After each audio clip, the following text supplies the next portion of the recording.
Bonjour, je m'appelle Jean-Pierre Maric. Je vais vous présenter un thème qui me tient beaucoup à cœur. C'est ce que nous appelons la psychologie énergétique. La psychologie énergétique, vous avez plusieurs outils, par exemple le FT, le MDR, mais cette technique, je la trouve unique. Ce qui est important au niveau de la technique elle-même, c'est d'arriver à atteindre ses projets de vie. Que ce soit des projets de vie professionnels ou des projets de vie privés. Pour certains d'entre nous, nos comportements et nos habitudes sont des freins. Elle vous fera comprendre les mécanismes entre le cerveau, le système nerveux, sur lesquels vous avez comme une pédale de frein ou un accélérateur, on appelle le système nerveux parasympathique ou sympathique. Sympathique, c'est l'accélérateur, et parasympathique, ça va être le frein. Il va falloir coordonner au niveau du corps et le cerveau ces informations pour pouvoir retirer l'information qui va perturber en fait l'individu, pour pouvoir la changer en conscience.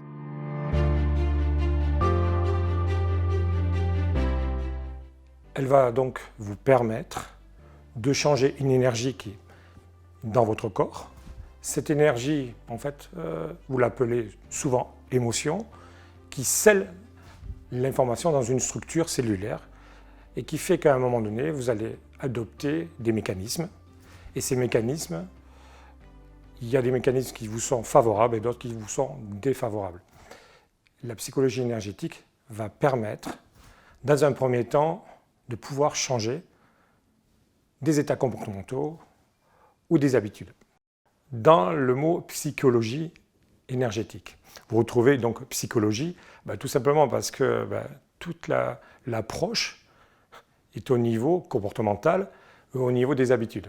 Et tout ce qui touche le mot énergie, ça veut dire que par l'énergie que nous allons produire au travers de certains types d'ateliers, cela va permettre de pouvoir changer les choses dans la structure. Au niveau de la psychologie énergétique, on va parler de tous les apports des neurosciences, notamment sur le prix Nobel qui a été détenu en 2000 par Eric Kandel, qui a établi et prouvé la plasticité synaptique.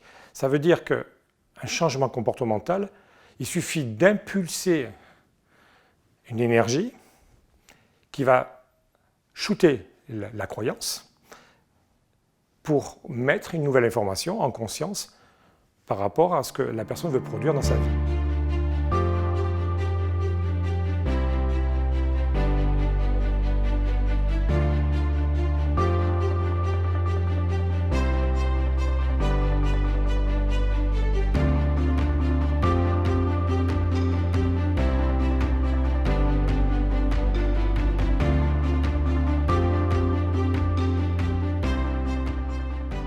Chacun d'entre nous avons des croyances, et ces croyances, ce sont des systèmes, ce sont des programmes qui sont liés au passé, sur lesquels cette technique peut changer ce type de comportement ou nos habitudes. Alors, concernant les possibilités de ces techniques, elles sont très nombreuses.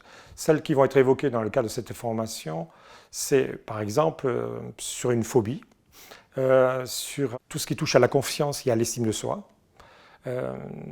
On va parler aussi de tout ce qui est conduite de projet, que ce soit un projet professionnel comme un projet privé, tout ce qui peut aussi, qui pourrait toucher par exemple à un décès. Vous avez perdu une personne et que vous êtes en souffrance, c'est une technique qui est applicable. Si vous avez besoin d'un changement parce que tout simplement, vous allez faire un entretien d'embauche. Et dans cet entretien d'embauche, vous avez du stress parce que, et dans cette technique, vous pourrez trouver aussi des outils nécessaires pour anticiper cet entretien et avoir beaucoup plus d'énergie dans le cadre de cet entretien. Les possibilités sont nombreuses, étant donné qu'elles peuvent toucher aussi à tout ce qui touche à la relation avec les autres, tout ce qui touche aussi aux dimensions de langage. Vous verrez que j'exposerai un atelier sur les dimensions du VACO. Parce que le VACO, en fait, c'est une expression qu'on retrouve en programmation neurolinguistique. La partie V, en fait, c'est tout ce qui touche à la partie visuelle. Et donc, je vous ferai voir et vous ferai comprendre que sur la partie arrière de notre cerveau, vous avez un stockage d'informations toute la partie auditive, parce qu'on retient aussi de l'information par le son, et tout ce qui touche en interne, c'est-à-dire kinesthésique, tout ce qui touche aussi au niveau des odeurs, et tout ce qui touche au goût. Tous ces sens, nous allons les travailler au travers de ces ateliers en psychologie énergétique. Certains d'entre nous sont beaucoup plus performants sur les dimensions visuelles, ou soit sur les dimensions auditives ou kinesthésiques. Vous pourrez donc savoir dans quelle dimension vous êtes le plus à l'aise et éventuellement, si celle-ci n'est pas assez pertinente pour conduire votre projet, c'est de renforcer celle où vous êtes en faiblesse.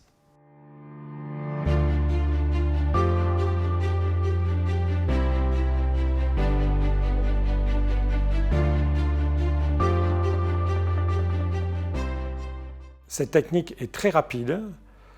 Pour certaines habitudes, par exemple, je pense à une habitude récurrente, en 15 minutes, on peut donc changer cet état par des ateliers que vous allez découvrir dans le cadre de cette formation.